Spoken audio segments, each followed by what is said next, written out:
പോകും. ഇങ്ങനെ സഭ പോകുമ്പോൾ പരിശുദ്ധാത്മാവും പോകും. അത് കഴിയുമ്പം അന്ത്യക്രിസ്തു വെളിപ്പെടും.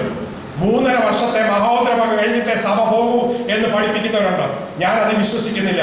സഭ പോയാൽ ഉടനെ അന്ത്യക്രിസ്തു വെളിപ്പെടും. യഹൂദൻ അറിയാതെ അന്ത്യക്രിസ്തുവിന്റെ സൈഡിലാവും. ആദ്യത്തെ 3.5 വർഷം യഹൂദൻ ഇഷ്ടമുള്ളവർ പ്രസംഗിക്കും. യഹൂദന് വേണ്ടി ദേവാലയം പണിയും. 3.5 വർഷം കഴിയുമ്പോൾ യാഗം റെഡിയാകും. ദാവീദിന്റെ സിംഹാസനത്തിൽ അന്ത്യക്രിസ്തു ഇരിക്കും. ഇരുന്ന ശേഷം അടുത്ത 7.5 വർഷം 3.5 വർഷം അവൻ ദണ്ഡിപ്പിക്കും. അങ്ങനെ 7 വർഷം ശേഷം വിശുദ്ധന്മാരോടുകൂടെ ചേർന്ന് യേശു വീണ്ടും രാജാവായി ഇറങ്ങി വരും. 1000 ആണ്ട് വാഴും.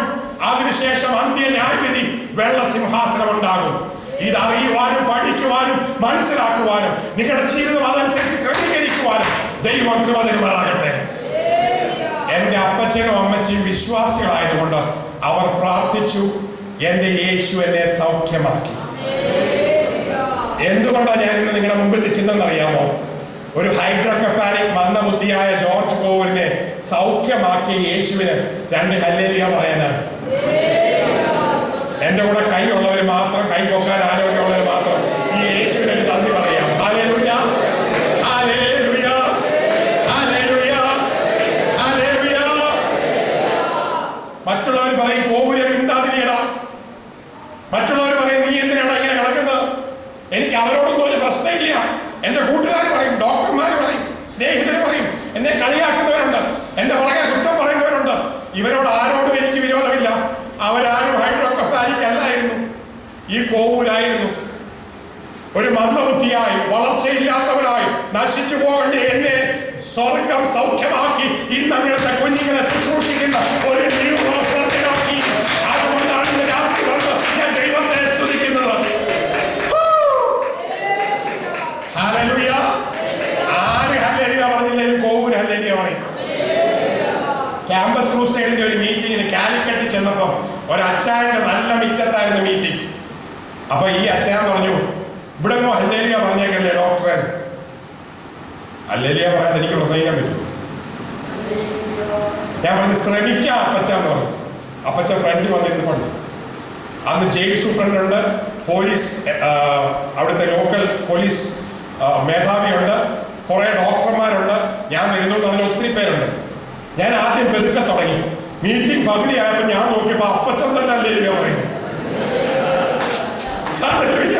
ഹല്ലേലൂയ പറയാത്തവരെ കൊണ്ട് ഹല്ലേലൂയ പറയിക്കാനാണ് ഇന്ന് സ്വർഗമാക്കിയിരിക്കുന്നത്. കൈയെടുക്കാത്തവരെ കൊണ്ട് ഇന്ന് സ്വർഗമാക്കിയിരിക്കുന്നത്. എന്തുകൊണ്ടാണ്? എന്റെ യേശു ജീവിക്കുന്നു. Jesus is alive. യേശു ജീവിക്കുന്നു. അവൻ പാപികളെ രക്ഷിക്കുന്നു. അവൻ രോഗികളെ സൗഖ്യമാക്കുന്നു. അവൻ രാജാവായി വേഗം വരുന്നു.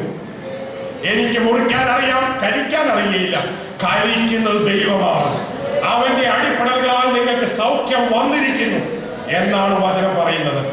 ഒരു ഹൈഡ്രോകെഫാലിക് ജോർജ് കോവലിനെ, മന്ദബുദ്ധിയായ ജോർജ് കോവലിനെ, ജീവിക്കാൻ വകമില്ലാത്ത ഈ കുഞ്ഞിനെ ഒരു ന്യൂറോസർജനാക്കുവാൻ കഴിയുന്ന ഒരു സ്വർഗമുണ്ടെങ്കിൽ നിങ്ങളെയും അനുഗ്രഹിക്കുവാൻ, നിങ്ങളെയും വിടുവിക്കുവാൻ, നിങ്ങളെയും സൗഖ്യമാക്കുവാൻ ഈ ദൈവം മതിയായവനാണ്. Believe in Jesus. യേശുവിൽ വിശ്വസിക്കുക, നീയും നിന്റെ കുടുംബവും രക്ഷ പ്രാപിക്കും. എന്ത് സംഭവിച്ചു? പന്നിയുടെ വാളവന നിന്നപ്പോ എന്ത് സംഭവിച്ചു? അപ്പോഴവനൊരു രൂപാന്തരം ഉണ്ടായി. ഞങ്ങളുടെയൊക്കെ ഭാഷയിൽ അച്ഛന്മാരും എന്നോട് ചേർന്ന് പറയും, അതിനെന്താ പറയുന്നത്? മാനസാന്തരം. അപ്പോഴാണ് അവൻ മനസ്സിനൊരു രൂപാന്തരം ഉണ്ടായത്. വായിച്ചു. പന്നി തിന്നുന്ന വാളവന കൊണ്ട് വയറ് നിറപ്പാൻ അവൻ ആഗ്രഹിച്ചു, എങ്കിലും ആരും അവന് കൊടുത്തില്ല. അപ്പോൾ അവന് സുബോധം വന്നു. ഞാൻ തൃശ്ശൂർ എന്ന ശേഷം ഞങ്ങളുടെ ഇടവക പള്ളിയിൽ എന്നെ പ്രസംഗിക്കാൻ 20 വിളിച്ചു. അച്ഛനെ ഞാൻ ആദ്യമായിട്ട് കാണുന്നു. 5-ാം വർഷം അവിടെ താമസിച്ചിട്ടുണ്ട്. അവിടെ ചെന്നപ്പോൾ അച്ഛൻ ചോദിച്ചു, RC ആണോ എന്ന് ചോദിച്ചു. RC അല്ലെന്ന് തൃശ്ശൂർ പറഞ്ഞു കഴിഞ്ഞാൽ മലയാളി ആണോടും ചിന്തിക്കേണ്ട, ഏറ്റവും തല്ലിപ്പൊളിയാണ് അവിടെ ചിന്തിക്കൂ. തൃശ്ശൂർ അങ്ങനെയാണ്. അപ്പൊ RC ആണോ എന്ന് ചോദിച്ചപ്പോൾ ഞാൻ പറഞ്ഞു, അച്ഛൻ ഞാൻ RC ആണോ. അപ്പൊ അച്ഛൻ എനിക്ക് ഇൻട്രഡക്ഷൻ തന്നു. നമ്മുടെ ഇടവകയിൽ താമസിക്കുകയും ലോകത്തിൽ അറിയപ്പെടുകയും ചെയ്യുന്ന നല്ലൊരു ന്യൂറോസർജൻ ഇന്നിവിടെ പ്രസംഗിക്കാൻ വന്നിട്ടുണ്ട്. അദ്ദേഹം RC ആണ്. ഇതുവരെ വന്നിട്ടില്ല, പക്ഷെ ഇന്ന് വന്നതിൽ ഞങ്ങൾ സന്തോഷിക്കുന്നു. ഞാൻ പ്രസംഗിച്ച് തീരാറായപ്പോൾ ഞാൻ പറഞ്ഞു, അച്ഛ ഞാൻ അച്ഛനോട് RC എന്ന് പറഞ്ഞു, പക്ഷെ ഞാൻ പറഞ്ഞതിന്റെ ഫുൾ ഫോമോടൊന്ന് പറഞ്ഞോട്ടെ, റിയൽ ക്രിസ്ത്യൻ എന്നാണ്.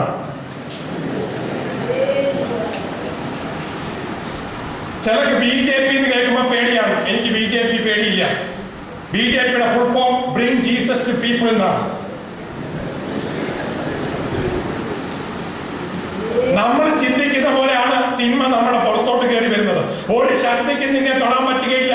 ആ 60-ാം സങ്കീർത്തനത്തിന്റെ അവസാന വാക്യം പറയുന്നു, എന്റെ വൈരികളെ യഹോവ തന്നെ മെതിക്കും. വീര്യം പ്രവർത്തിക്കുമെന്ന് മാത്രമേ നമ്മൾ വായിച്ചുള്ളൂ. പക്ഷെ 60-ന്റെ അവസാനത്തെ വാക്യങ്ങളൊന്ന് വായിച്ചാൽ ഗംഭീരമായ വാക്യമാണ്. അതുകൂടെ വായിച്ചാൽ ഇപ്പോൾ അത് അനുഗ്രഹം പ്രാപിക്കും. അത് എഴുതിയിട്ടുണ്ട്, യഹോവ തന്നെ വൈരികളെ മെതിക്കുന്നു. 60-ന്റെ ലാസ്റ്റ് വാക്യം, ദൈവത്താൽ ഞാൻ വീര്യം പ്രവർത്തിക്കും. അവൻ തന്നെ പോലീസല്ല, പട്ടാളമല്ല, രാഷ്ട്രീയമല്ല, ഒന്നുമല്ല, എന്റെ ദൈവം തന്നെ എന്ത് ചെയ്യും? ഒന്ന് ഉറക്കെ പറ, എന്ത് ചെയ്യും? വൈരികളെ മെതിച്ചില്ലാതാക്കും. നിന്റെ നേരെ കൈവെക്കാൻ ഓരോറ്റ ശക്തിയെ ദൈവം അനുവദിക്കുകയില്ല. ഒരു വ്യക്തിക്ക് ദൈവസഭയെ തകർക്കാൻ സാധിക്കുകയില്ല. പാതാള ഗോപുരങ്ങൾ അതിനെ എതിർക്കുകയില്ല. ദൈവം അവന്റെ സഭയെ പണിയും. ഒരു ശക്തിക്കും നിൽക്കാൻ സാധിക്കുകയില്ല. ഹല്ലേലൂയ! എത്ര അനുഗ്രഹിക്കപ്പെട്ട ഒരു രാത്രിയാണ്, എത്ര വിടുതലിന്റെ രാത്രിയാണ്. ഇവിടെയുള്ള ദൈവ സാന്നിധ്യത്തിനായി, ദൈവത്തിന്റെ വചനത്തിനായി ദൈവത്തെ സ്തുതിക്കുന്നു. കടന്നു വന്ന് നിങ്ങൾക്കായി ദൈവത്തിന് നന്ദി പറയുന്നു.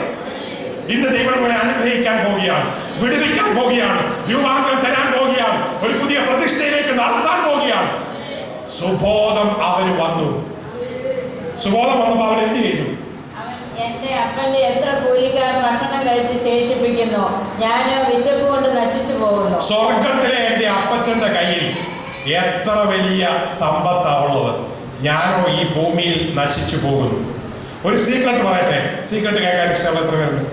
സീക്രട്ട്, എനിക്ക് സീക്രട്ട് പറയാൻ ഇഷ്ടമാണ്. അതിന്റെ കാര്യം നിങ്ങൾ 10 പേരോട് പറയുമെന്ന് എനിക്കറിയാം.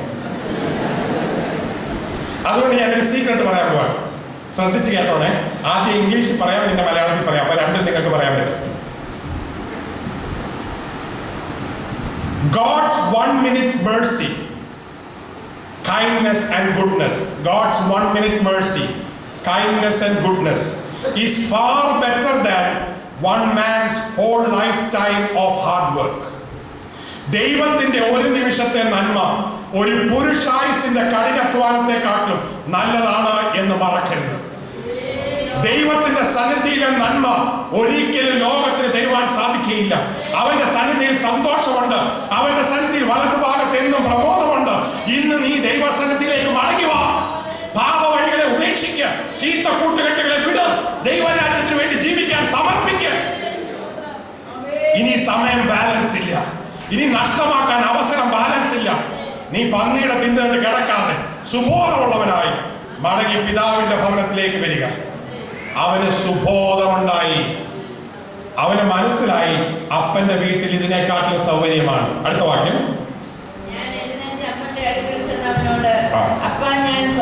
ഞാൻ സ്വർഗത്തോടും നിന്നോടും പാപം ചെയ്തു.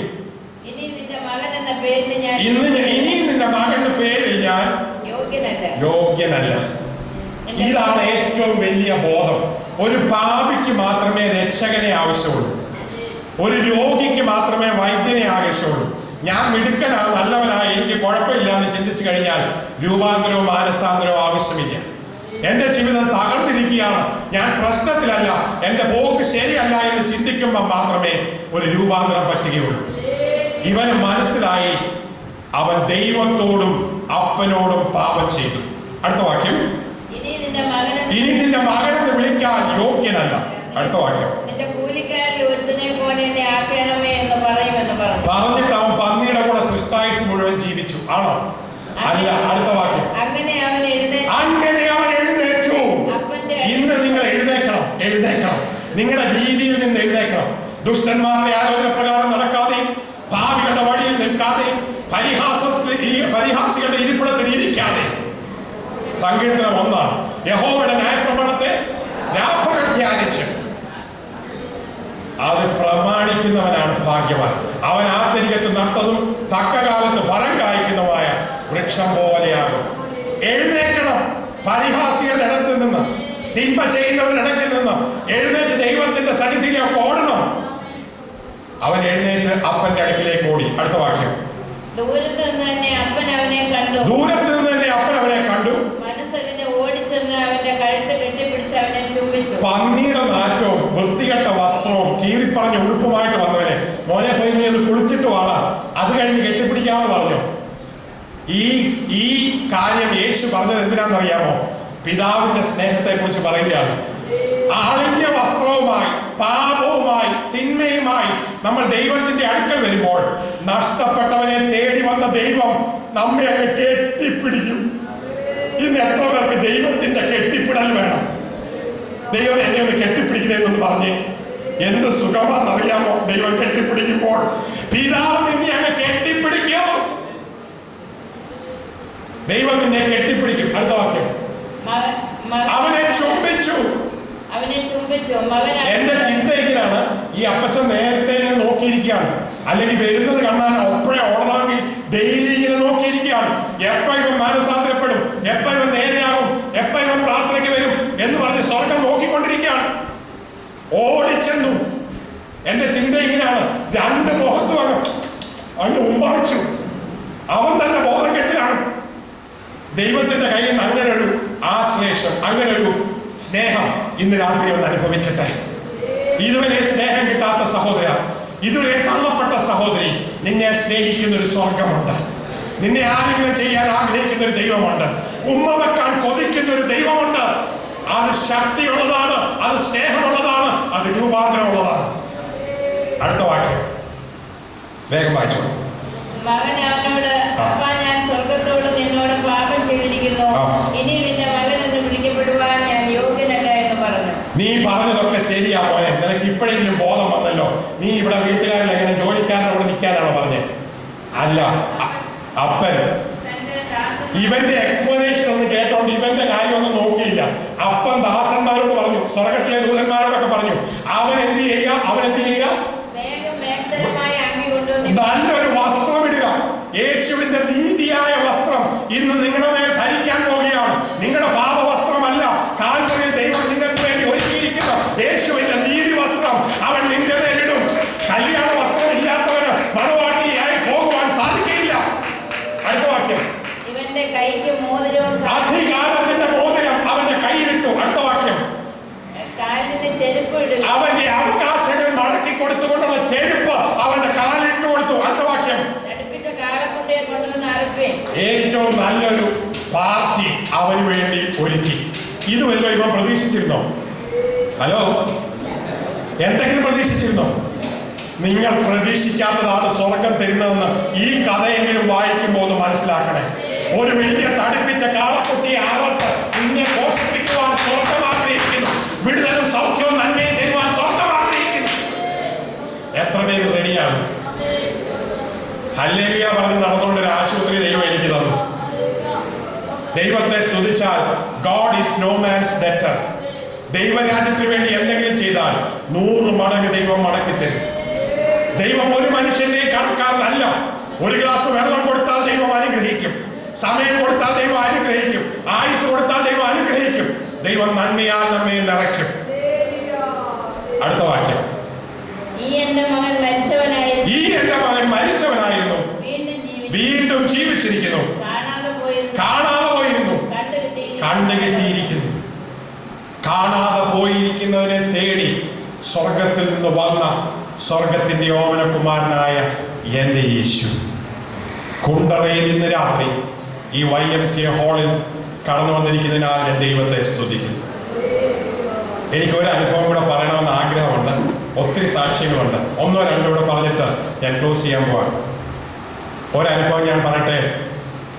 ഞാൻ 8ാം ക്ലാസ്സിൽ പഠിക്കുമ്പോൾ വലിയ പരീക്ഷയുടെ തലയാഴ്ച 2-3 ആഴ്ചയ്ക്ക് മുമ്പ് എൻ്റെ കൂട്ടുകാരൻ്റെ സൈക്കിളിൻ്റെ ബാക്കിൽ ഇരുന്നപ്പോൾ അതിൽ നിന്ന് തെറ്റി താഴെ വീണെൻ്റെ ഇവിടെ ലെഫ്റ്റ് ഹിപ്പ് ഇടിച്ചു.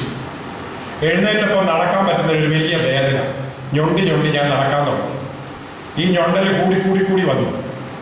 പരീക്ഷ ആയപ്പോൾ ഞാൻ അറിയാതെ നടക്കാൻ വയ്യാത്ത പോലായി. 8ാം ക്ലാസ്സിൽ തോക്കാൻ കൊതിയില്ലാത്തത് കൊണ്ടും റാങ്ക് മേടിക്കാൻ ആഗ്രഹമുള്ളത് കൊണ്ടും ഞാൻ കഷ്ടപ്പെട്ട് ആ പരീക്ഷാ ഹാളിൽ വന്നു. ഞാൻ ആ ഹാളിലോട്ട് കയറി വന്നപ്പോൾ എൻ്റെ 3-4 വലിയ കൂട്ടുകാർ അവിടെ ഇരിപ്പുണ്ടായിരുന്നു ബാക്കിൽ. എന്നെ കെട്ടിപ്പിടിച്ച് ജോർജെ മോനെ എന്നൊക്കെ പറഞ്ഞ് കോവിലെ എന്നൊക്കെ വിളിച്ച ടീമുകളാണ്. കുടുകുടു സാറ്റും ഒക്കെ അന്ന് കളിക്കുന്ന വലിയ സംഭവങ്ങളാണ്. അതൊക്കെ കളിച്ചു നടന്ന പാർട്ടീസാണ്. ഇവരവിടെ നിന്നേച്ച് ഇങ്ങനെ നോക്കിയേച്ച് പറയുകയാണ്, ദാ ഞൊണ്ടൻ കോവിൽ വരുന്നു. അതുവരെ നല്ല കോവിലായിരുന്നു. ഇപ്പൊ ഇതൊക്കെ ഞൊണ്ടിയപ്പോ എന്തായി? ഹലോ, ഞൊണ്ടൻ കോവിലായി. ഇന്ന് നല്ലൊരു ഓപ്പറേഷൻ കഴിഞ്ഞ് രോഗി സുഖമായി പോകുമ്പോൾ നല്ല ഡോക്ടറാണ്. എന്തെങ്കിലും പറ്റിയാലോ അയാൾ വലിയ മോശമാണ്. ഈ പറയുന്ന പോലൊന്നുമല്ല, അടുത്ത് കഴിയുമ്പോഴേ അറിയുള്ളൂ എന്ന് പറയും. ലോകം നിന്നെ തള്ളും, കൂട്ടുകാർ നിന്നെ കളിയാക്കും. എൻ്റെ പിഞ്ച് ഹൃദയത്തിൽ ഒരു വാൾ കയറുന്നത് പോലെയായിരുന്നു. ഒരു 6-8 മാസം ഡയഗ്നോസിസ് ഇല്ലാതെ റൊമാറ്റിക് ഫീവർ ആണ്, ബോൺ TB ആണ് എന്നും പറഞ്ഞ് TBയുടെ മരുന്ന്, റൊമാറ്റിസത്തിന്റെ മരുന്ന്, കുഴമ്പിട്ട് തിരുമുക, കഷായം കയ്പ് കുടിക്കുക, വെളിയിൽ ഔട്ട് ഹൗസിൽ താമസിക്കുക, വട്ട് പിടിക്കുന്നവരെ. അവസാനം അസുഖം കണ്ടുപിടിച്ചു. മണിപ്പാലിൽ കൊണ്ടുപോയി എൻ്റെ അങ്കിൾ ഓപ്പറേറ്റ് ചെയ്തു. Adolescent coxa vara slipping of the upper epiphysis പറയുന്ന ഒരു അസുഖമാണെന്ന് മനസ്സിലാക്കി. 3 ആണി എൻ്റെ ലെഫ്റ്റ് ഹിപ്പിൽ ഇട്ടു. ഇന്ന് എനിക്ക് നടക്കാൻ സാധിക്കുന്നുണ്ട്. ഓപ്പറേഷൻ അല്ല എന്നെ സൗഖ്യമാക്കുന്നത്, എൻ്റെ യേശുവാണ് എന്നെ സൗഖ്യമാക്കിയത്. എനിക്ക് ആരോഗ്യം തന്ന ഹൈഡ്രോകഫാലിക്കിൽ നിന്ന് സൗഖ്യമാക്കിയ യേശു ഒരു മുടന്തനായിട്ട് എന്നെ വിടില്ല. നിന്നെ രക്ഷിച്ച ദൈവം നിന്നെ പകുതി വഴിക്ക് വിടുകയില്ല. അവൻ നിന്റെ വിശ്വാസത്തിന്റെ നായകനും പൂർത്തി വരുത്തുന്നവരുമാകുന്ന ദൈവമാണ്. അവസാനം വരെയും നിങ്ങളെ വഴി നടത്തുവാൻ എൻ്റെ ദൈവം വിശ്വസ്തനാണ്. ഒരിക്കലും പകുതി വഴിക്കിട്ടേച്ച് ഉപേക്ഷിക്കുകയില്ല. അവൻ നിന്നെ അന്ത്യം വരെയും കൊണ്ടുപോകും. ഇന്ന് പ്രതിഷ്ഠിക്കുന്ന ജീവിതമേ, നിന്റെ ജീവിതത്തിന്റെ അവസാന നിമിഷം വരെയും ദൈവം കൂടെ ഇരിക്കും. ഒരനുഭവം കൂടെ പറയട്ടെ. 2002 സ്റ്റാർ ക്രൂസ് എന്ന് പറയുന്ന ഒരു ഷിപ്പിൽ സിംഗപ്പൂരിൽ യാത്ര ചെയ്യുമ്പോൾ ഒത്തിരി ഡോക്ടർമാർ ഫ്രണ്ട്സ് എൻ്റെ കൂടെ ഉണ്ട്. അവരെല്ലാം ആ ഷിപ്പിനകത്തുള്ള ഓരോ പരിപാടി കാണാൻ പോയി. എനിക്കതൊന്നും വലിയ ഇഷ്ടമല്ലാത്തതുകൊണ്ട് ഞാൻ കുറച്ച് ജിമ്മും എക്സസൈസും ഒക്കെ ചെയ്തുകൊണ്ട് ഇരുന്നു. 3 ദിവസം അടുപ്പിച്ച് ചെയ്യാത്ത എക്സസൈസ് എല്ലാം ചെയ്തേച്ച് 3ാമത്തെ ദിവസം ഞാനൊരു ജക്കൂസി, ഒരു ചൂടുവെള്ളത്തിനകത്ത് പോയി കുളിക്കാൻ പോയിരുന്നു. അപ്പോൾ ഒരു നെഞ്ചിനകത്ത് ആന വന്ന് ചവിട്ടുന്നത് പോലെ എനിക്ക് തോന്നി. എഴുന്നേറ്റ് ജക്കൂസിന്ന് വന്ന് വെളിയിലിറങ്ങി ഞാൻ തുണി മാറി കാപ്പ് കുടിക്കാൻ നിന്നപ്പോഴത്തേക്ക് സ്വെറ്റ് ചെയ്യാൻ തുടങ്ങി. എൻ്റെ മുമ്പിൽ ഇരുന്ന് ഓസ്ട്രേലിയക്കാർ പറഞ്ഞു, something is going wrong, honeymoon കപ്പിളാണ്, വാട്ട് ഈസ് ഹാപ്പനിങ് എന്ന് ചോദിച്ചു. ഞാൻ പറഞ്ഞു, everything is all right, I am fine എന്ന് പറഞ്ഞു. കാപ്പ് കുടിച്ചേച്ച് വേഗം ഞാൻ എൻ്റെ മുറിയിലേക്ക് പോയി. ഞാൻ ഓർത്ത് ഒത്തിരി എക്സസൈസ് ചെയ്തതിൻ്റെ കുഴപ്പമാണ് ക്ഷീണം അങ്ങ് മാറുമെന്ന്. പെട്ടെന്ന് എൻ്റെ കണ്ണ് മറിയുന്നത് പോലെയും നാവ് കുഴഞ്ഞു പോകുന്നത് പോലെയും തോന്നി. എമർജൻസി ബെല്ലടിച്ചു. ഷിപ്പിൽ നിന്ന് ആൾക്കാർ വന്ന് എന്നെ ICUലോട്ട് മാറ്റി. ECG എടുത്തു. എഡ്വേർഡ് എന്ന് പറയുന്ന ഒരു ബർമീസ് ഡോക്ടർ വന്ന് ECG നോക്കിയ ചാൾ പറഞ്ഞു, you have to be airlifted, you had a major heart attack. ഞാൻ ആ ECG എടുത്ത് നോക്കിയപ്പം ഒരു ചത്ത മനുഷ്യന്റെ ECG പോലെ. ഞാൻ ഓർക്കും മെഷീൻ എന്തെങ്കിലും കുഴപ്പമായതാ, എനിക്കൊരു കുഴപ്പമില്ല. എനിക്ക് അങ്ങനെ ഒരു ഗുണമുണ്ട്, എന്ത് കണ്ടാലും നന്മയെ വിചാരിക്കുള്ളൂ, തിന്മ വിചാരിക്കില്ല. ആരെ കണ്ടാലും കുറ്റം കാണില്ല, നന്മയെ കാണുള്ളൂ. ആ ഡോക്ടർ പറഞ്ഞു, അനങ്ങരുത്, പിടിക്കരുത്, ഇപ്പൊ ചത്തുപോകും, ഹാർട്ടെല്ലാം പ്രശ്നമാണ്, നാവിനടിയിൽ വെച്ചു. ഞാൻ പറഞ്ഞു, ഒന്നും സംഭവിക്കുകയില്ല, ദൈവം അറിയാതെ ഒന്നും സംഭവിക്കില്ല എന്ന് പറഞ്ഞു. എന്നെ ICU കിടത്തി. അവസാനം എൻ്റെ കയ്യിൽ നിന്ന് എഴുതി മേടിച്ചു, മരിച്ചു പോയാലും കുഴപ്പമില്ല എന്ന് പറഞ്ഞ് എഴുതി മേടിച്ച് റൂമിലോട്ട് മാറ്റി. 3 ദിവസത്തെ യാത്രയുണ്ട്. ഈ 3 ദിവസത്തെ യാത്ര കഴിഞ്ഞ് ഞാൻ പതുക്കെ നടക്കാൻ തുടങ്ങി. സിംഗപ്പൂരിലുള്ള മാർത്തോമാ സഭയിൽ അവിടുത്തെ ഉപവാസ പ്രാർത്ഥനയ്ക്ക് ഇരുന്നുകൊണ്ട് 2 ദിവസം പ്രസംഗിച്ചു.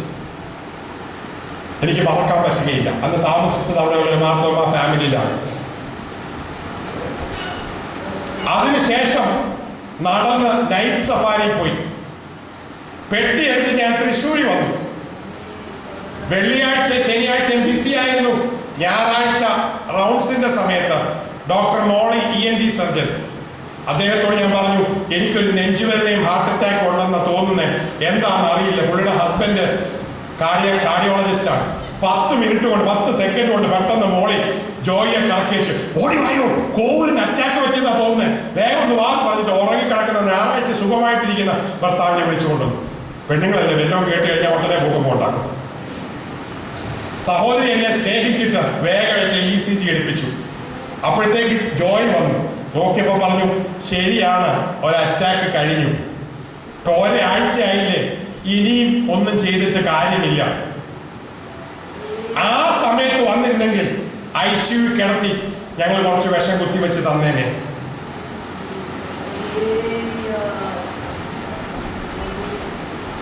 ഒരു വിഷവും കുത്തിവെക്കാതെ സ്വർഗത്തിലെ അപ്പച്ചൻ സിംഗപ്പൂരിൽ നിന്ന് ഇവിടം വരെ കൊണ്ടുവന്നു.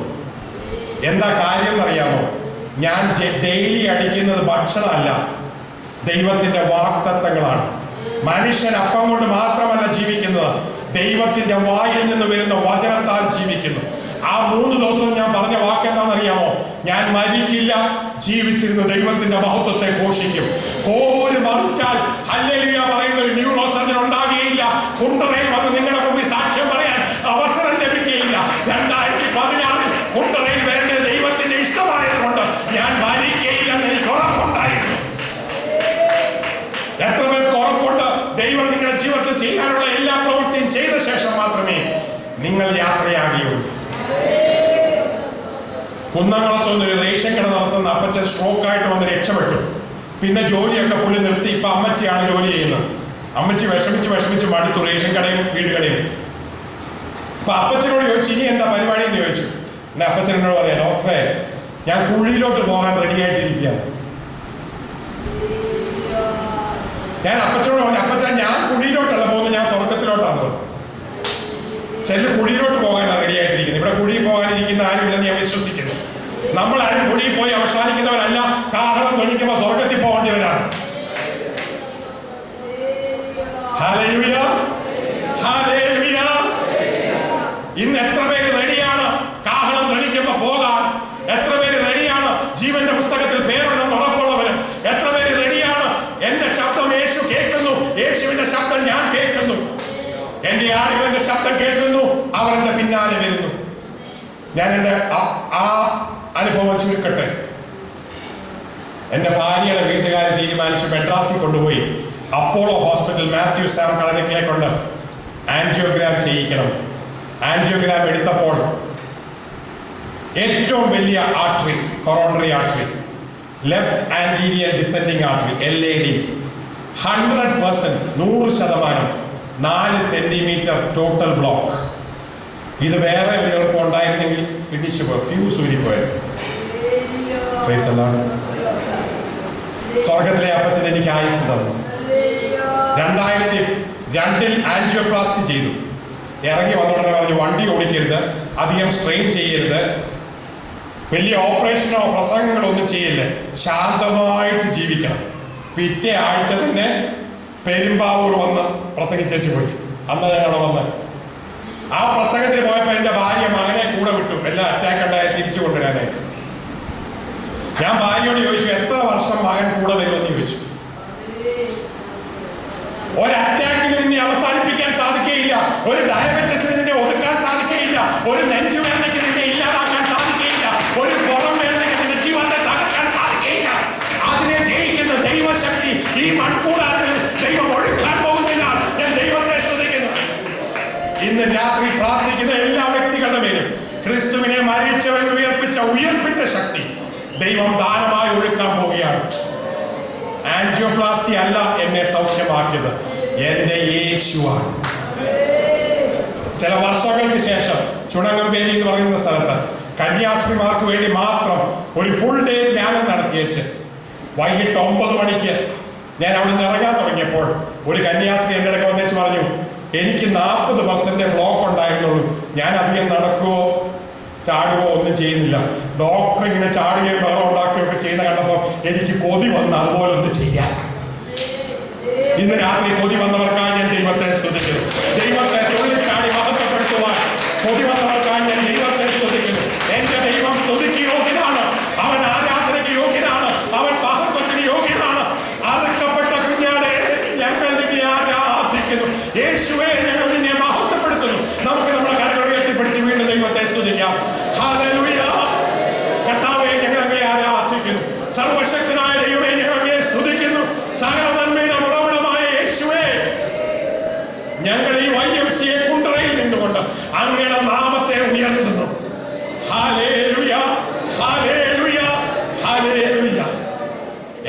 യേശു എന്നെ സൗഖ്യമാക്കി. ആയുസ് ദൈവത്തിന്റെ ദാനം, ആരോഗ്യം ദൈവത്തിന്റെ ദാനം, കുഞ്ഞുങ്ങൾ ദൈവത്തിന്റെ ദാനം, കുടുംബം ദൈവത്തിന്റെ ദാനം. ദൈവം തന്ന എല്ലാ നന്മയും ദൈവത്തിന് വേണ്ടി ഉപയോഗിക്കുവാൻ ദൈവം കൃപ തരുമാറാകട്ടെ. ഞാൻ എൻ്റെ വാക്കുകളെ ചുരുക്കാൻ പോവുകയാണ്. എൻ്റെ സമയം കഴിഞ്ഞു. പക്ഷെ എനിക്ക് പ്രാർത്ഥിക്കണമെന്ന് ആഗ്രഹമുണ്ട്. എല്ലാവരും തലകളെ വണക്കുമോ? നമുക്ക് പ്രാർത്ഥിക്കാം. എല്ലാവരും അല്പസമയം ശാന്തമായി പ്രാർത്ഥിച്ചാട്ടെ.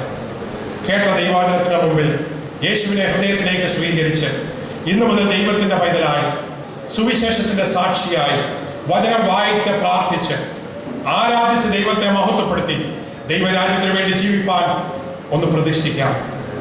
ലോകത്തിന് വേണ്ടിയിട്ടല്ല, ലോകമോഹങ്ങൾക്ക് വേണ്ടിയിട്ടല്ല, കുടുംബത്തിന് വേണ്ടിയിട്ടല്ല, കുഞ്ഞുങ്ങൾക്ക് വേണ്ടിയിട്ടല്ല, നാട്ടുകാർക്ക് വേണ്ടിയിട്ടല്ല, വീട്ടുകാർക്ക് വേണ്ടിയിട്ടല്ല, നിനക്ക് വേണ്ടി കാൽവറിയിൽ ജീവൻ തന്ന യേശുവിന് വേണ്ടി ജീവിപ്പാൻ ഈ അന്ത്യ നിമിഷങ്ങളിൽ ആര് റെഡിയാകും? അങ്ങനെ തീരുമാനിക്കുന്ന ആരെങ്കിലും ഉണ്ടെങ്കിൽ എന്റെ കൂടെ ഒരു പ്രാർത്ഥന പ്രാർത്ഥിക്കണമേ. നിങ്ങൾ ഇരിക്കുന്ന സ്ഥാനത്ത് ഇരുന്നു കൊണ്ട് ഈ ചെറിയൊരു പ്രാർത്ഥന. യേശുവേ, ഞാനൊരു പാപിയാണ്. എന്റെ ഹൃദയം അങ്ങേക്കായി തുറന്നു തരുന്നു. എന്റെ ഹൃദയത്തിലേക്ക് അങ്ങ് കടന്നു വരണമേ. ഇന്നു മുതൽ അങ്ങയുടെ പൈതലായി ജീവിപ്പാൻ എനിക്ക് കൃപ തരണമേ. എന്റെ പേര് ജീവന്റെ പുസ്തകത്തിൽ എഴുതണമേ. ദൈവ രാജ്യത്തിന് വേണ്ടി ജീവിച്ച് പ്രവർത്തിക്കുവാൻ എന്നെ തന്നെ പ്രതിഷ്ഠിക്കുന്നു. സ്വീകരിച്ച് അനുഗ്രഹിക്കണമേ. യേശുവിന്റെ നാമത്തിൽ തന്നെ. ആമേൻ, ആമേൻ, ആമേൻ. ഇപ്പോൾ ഈ പ്രാർത്ഥന പ്രാർത്ഥിച്ച് എല്ലാവരെയും ദൈവം അനുഗ്രഹിക്കട്ടെ. ഞാൻ തുടർന്ന് പ്രാർത്ഥിക്കാൻ പോവുകയാണ്. രോഗികളായിട്ട് ആരെങ്കിലും വന്നിട്ടുണ്ടെങ്കിൽ ഇന്ന് രോഗസൗഖ്യം ഏറ്റെടുക്കണം. ദുഃഖത്തിൽ വന്നിട്ടുണ്ടെങ്കിൽ വിടുതൽ ഏറ്റെടുക്കണം. YMCA പ്രാർത്ഥനാ വാരത്തിന്റെ അവസാന നിമിഷം നിങ്ങളുടെ അനുഗ്രഹത്തിന്റെ ദിവസമാണ്. കാനാവിലെ കല്യാണത്തിൽ അവസാനം വിളമ്പിയ വീഞ്ഞ് ആദ്യത്തെ വീഞ്ഞിനെക്കാട്ടും മധുരമായതുപോലെ ഇന്നത്തെ വീഞ്ഞ് നിങ്ങൾ കുടിച്ച് ആത്മാവിന്റെ നിറവിൽ ദൈവത്തിന്റെ പുതുക്കത്തിൽ ദൈവകൃപയിൽ കടന്നു പോകുവാൻ ദൈവകൃപ തരുമാറാകട്ടെ. ഏതെങ്കിലും വിഷയത്താൽ ഞെരുങ്ങുന്നുണ്ടെങ്കിൽ, ദുഃഖിക്കുന്നുണ്ടെങ്കിൽ ആ വിഷയം ദൈവത്തിന്റെ കയ്യിൽ കൊടുക്കുമോ? രോഗികളായിട്ട് ആരെങ്കിലും ഉണ്ടെങ്കിൽ രോഗമുള്ള സ്ഥലത്ത് നിങ്ങളുടെ വലത് കൈവച്ച് പ്രാർത്ഥിച്ചുകൊണ്ടിരിക്കുമോ? ഞാൻ പ്രാർത്ഥിക്കാൻ പോവുകയാണ്. ദുഃഖിച്ചിരിക്കുന്ന ആരെങ്കിലും ഉണ്ടെങ്കിൽ നിങ്ങളുടെ വിഷയങ്ങൾ പ്രാർത്ഥിച്ചുകൊണ്ടിരിക്കുമോ? കുടുംബത്തിന്റെ പ്രശ്നമായിക്കോട്ടെ, വ്യക്തിപരമായ പ്രശ്നമായിക്കോട്ടെ, ആരോഗ്യത്തിന്റെ പ്രശ്നമായിക്കോട്ടെ, ജോലി ആയിക്കോട്ടെ, നഷ്ടപ്പെട്ടു പോയതിനെ തേടി ഇറങ്ങി വന്ന യേശു എവിടെയുണ്ട്? അവൻ സൗഖ്യദായകനാണ്, അവൻ വിടുതലിന്റെ ദൈവമാണ്, അവൻ അനുഗ്രഹത്തിന്റെ ദൈവമാണ്. നമുക്ക് പ്രാർത്ഥിക്കാം. എനിക്കൊരു പ്രാർത്ഥന ആഗ്രഹിക്കുന്നു എന്ന് ആഗ്രഹിക്കുന്ന ആരെങ്കിലും ഉണ്ടെങ്കിൽ നിങ്ങൾ ഇരിക്കുന്ന സ്ഥാനത്ത് കരങ്ങളെ ഉയർത്തിപ്പിടിച്ചാൽ ഞാൻ പ്രാർത്ഥിക്കാൻ പോവുകയാണ്. എനിക്കൊരു പ്രത്യേക വിഷയമുണ്ട്, പ്രാർത്ഥന വേണം എന്ന് ആഗ്രഹിക്കുന്നവർ കരങ്ങൾ ഉയർത്തിയവർ മാത്രം എഴുന്നേറ്റ് നിന്നാണ് നിങ്ങൾക്ക് വേണ്ടി പ്രാർത്ഥിക്കാൻ പോവുകയാണ്. ഇപ്പോൾ കരം ഉയർത്തി പ്രാർത്ഥന ആഗ്രഹിക്കുന്നവർ മാത്രം എഴുന്നേറ്റ് നിന്നാണ്. നിങ്ങളുടെ വിഷയങ്ങൾ ദൈവം കാണുന്നു, നിങ്ങളുടെ വിഷമങ്ങൾ ദൈവം കാണുന്നു, നിങ്ങളുടെ ദുഃഖങ്ങൾ ദൈവം കാണുന്നു, നിങ്ങളുടെ നിരാശകൾ ദൈവം കാണുന്നു. ദൈവം ഇന്ന് രാത്രി അത്ഭുതം പ്രവർത്തിക്കട്ടെ. ഹല്ലേലൂയ. പ്രാർത്ഥിച്ചുകൊണ്ടിരുന്നാട്ടെ, ദൈവദാസന്മാർ പ്രാർത്ഥിച്ചുകൊണ്ടിരുന്നാട്ടെ, നമുക്ക് എല്ലാവർക്കും ഒരുമിച്ച് പ്രാർത്ഥിച്ചുകൊണ്ടിരിക്കാം. ഹല്ലേലൂയ. ദൈവശക്തി ഒഴുകട്ടെ, ദൈവകൃപ ഒഴുകട്ടെ. സർവശക്തനായ ഞങ്ങളുടെ ദൈവമേ, ഈ നിന്റെ മക്കളെ അങ്ങയുടെ കയ്യിലേക്ക് ഏൽപ്പിക്കുകയാണ്. നസറായ യേശുവിന്റെ നാമത്തിൽ എല്ലാ രോഗത്തിന്റെ ശക്തികളെ ഞങ്ങൾ ശാസിക്കുകയാണ്, വിട്ടുപോകുവാൻ കൽപ്പിക്കുന്നു. സൗഖ്യമാകാം. Be healed in the name of Jesus. ദുഃഖങ്ങൾ നീങ്ങിപ്പോകട്ടെ, വിഷമങ്ങൾ നീങ്ങിപ്പോകട്ടെ, അന്ധകാരത്തിന്റെ കെട്ടുകൾ അഴിഞ്ഞുപോകട്ടെ. ഓ റബ ശഖബാറവ ശീദാരജസിയ. എല്ലാ പിശാചിന്റെ കെട്ടുകളെയും എല്ലാ അന്യായ ബന്ധനങ്ങളെയും സ്വർഗത്തിലും ഭൂമിയിലും അധികാരം ലഭിച്ച യേശുവിന്റെ നാമത്തിൽ അടിക്കുന്നു. കുണ്ടറയിൽ ജീവനുള്ള, വീര്യമുള്ള, അനുഗ്രഹിക്കപ്പെട്ട അത്ഭുത സാക്ഷികളാക്കി ദൈവമേ ഇവരെ തീർക്കുമാറാണ് പ്രാർത്ഥിക്കുന്നു. വേഗം വരുന്ന യേശുവിനെ കാണുവാൻ, അങ്ങേ സ്വീകരിക്കുവാൻ ഭാഗ്യം കൊടുക്കുമാറാണ് പ്രാർത്ഥിക്കുന്നു. നസ്രായി യേശുവിന്റെ നാമത്തിൽ ഇവിടെ കടന്നു വന്നിരിക്കുന്ന എല്ലാ ജീവിതങ്ങളെയും, പ്രായമുള്ളവരെ, ചെറുപ്പക്കാരെ, യൗവനക്കാരെ, കൊച്ചുകുഞ്ഞുങ്ങളെ ഞങ്ങൾ ഒരുമിച്ച് അനുഗ്രഹിക്കുന്നു. സകലമാനവും മഹത്വവും അങ്ങേക്ക് യേശുവിന്റെ നാമത്തിൽ തന്നെ. ആമേൻ. എല്ലാവർക്കും ഇരിക്കാം. ഇത്രയും സമയം ശ്രദ്ധയോടെ തിരുവചനം കേട്ട നിങ്ങൾക്ക് എല്ലാവർക്കും എൻ്റെ നന്ദി. ഡോക്ടർ മനോജ്, ഡെന്റൽ സർജൻ ഇവിടെ ഉണ്ടെങ്കിൽ കൈയൊന്ന് നോക്കണം. അദ്ദേഹം പോയെന്ന് തോന്നുന്നു. അദ്ദേഹത്തിന് thanks. President and secretary of YMCA, രണ്ടച്ഛന്മാർ, ദൈവദാസന്മാർ, ദൈവം നിങ്ങളെ അനുഗ്രഹിക്കട്ടെ. YMCA പ്രസിഡന്റ്, ഇവിടെയുള്ള എല്ലാ വിശ്വാസികളും ദൈവം നിങ്ങളെ എല്ലാവരെയും അനുഗ്രഹിക്കട്ടെ. ഈ എളിയവന് വേണ്ടി പ്രാർത്ഥിക്കണേ, മറക്കാതെ പ്രാർത്ഥിക്കണം. ഞങ്ങളുടെ ഹോസ്പിറ്റലിന് വേണ്ടി പ്രാർത്ഥിക്കണേ. അവിടെ നടക്കുന്ന പ്രവർത്തനങ്ങൾക്ക് വേണ്ടി പ്രാർത്ഥിക്കണം. യേശു വേഗം വരുന്നു. ഇനിയും കുണ്ടറയിൽ വെച്ച് കാണാൻ പറ്റിയില്ലെങ്കിൽ സ്വർഗത്തിൽ വെച്ച് നമുക്ക് കാണാം. Thank you. God bless you.